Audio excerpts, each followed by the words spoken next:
ہمارے چینل دینی مسائل اور معلومات کو سبسکرائب کریں، ساتھ ہی بیل آئیکن دبانا نہ بھولیں۔ الحمدللہ رب العالمین وعلی آلہ واصحابہ اجمعین، اما بعد۔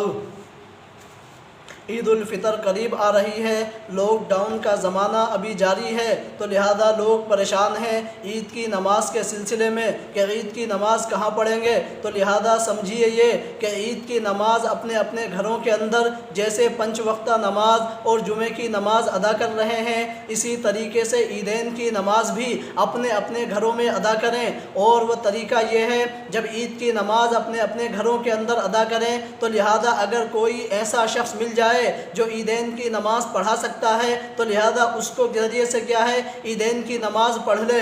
اور عیدین کی نماز کی نیت یہ ہے کہ میں عید کی نماز واجب 6 زائد تکبیروں کے ساتھ امام کی طرف رخ کر کے، یہ عیدین کی نماز کی نیت ہے۔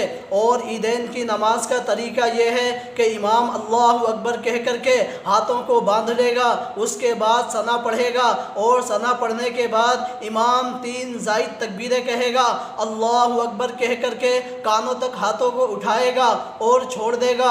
اس کے بعد دوسری تکبیر اللہ اکبر کہہ کر کے کانوں تک ہاتھوں کو اٹھائے گا، پھر ہاتھوں کو سیدھا چھوڑ دے گا۔ اس کے بعد تیسری تکبیر اللہ اکبر کہہ کر کے امام کانوں تک ہاتھ اٹھا کر کے اب ہاتھوں کو چھوڑیں گے نہیں بلکہ ناف کے نیچے باندھ لیں گے، اور امام قرات کرے گا عام نمازوں کی طرح، الحمدللہ رب العالمین الرحمن الرحیم۔ اس کے بعد کوئی مختصر سی سورت جو بھی اسے یاد ہو وہ پڑھ لے، اس کے بعد رکوع کرے گا، پھر اس طریقے سے پہلی نماز رکعت مکمل کر لے گا۔ اب جب رکعت مکمل ہو گئی تو دوسرے سجدے سے اٹھ کر کے امام سیدھا کھڑا ہو جائے گا۔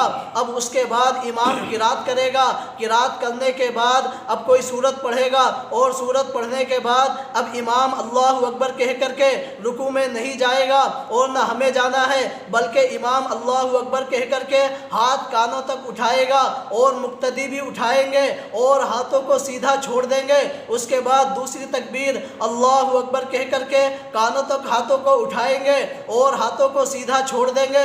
اس کے بعد تیسری تکبیر کہہ کر کے اللہ اکبر کہہ کر کانوں تک ہاتھوں کو اٹھائیں گے اور سیدھا ہاتھوں کو چھوڑ دیں گے۔ اب اس کے بعد امام چوتھی تکبیر کہے گا اللہ اکبر، اب ہمیں ہاتھوں کو نہیں اٹھانا ہے بلکہ سیدھے رکوع میں چلے جانا ہے، اور اس کے بعد عام نمازوں کی طرح نماز مکمل ہو جائے گی۔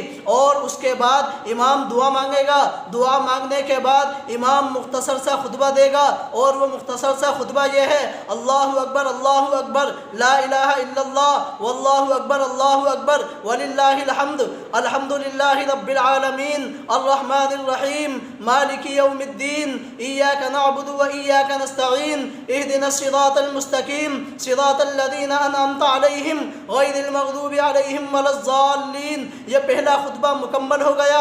اب امام کیا ہے، 2-3 سیکنڈ کے لیے بیٹھ جائے گا۔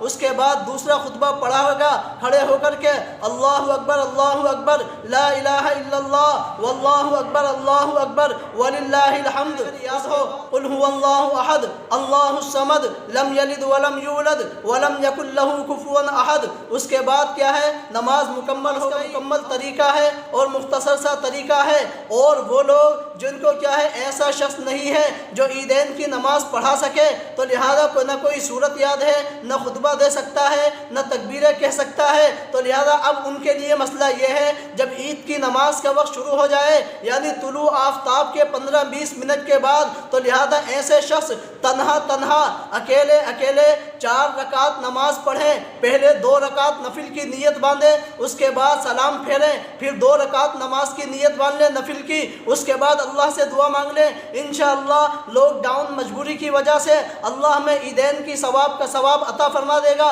نماز عید کا ثواب عطا فرما دے گا۔ یہ مکمل طریقہ ہے۔ اللہ ہمیں عمل کی توفیق عطا فرمائے۔ وآخر دعوانا الحمدللہ رب العالمین۔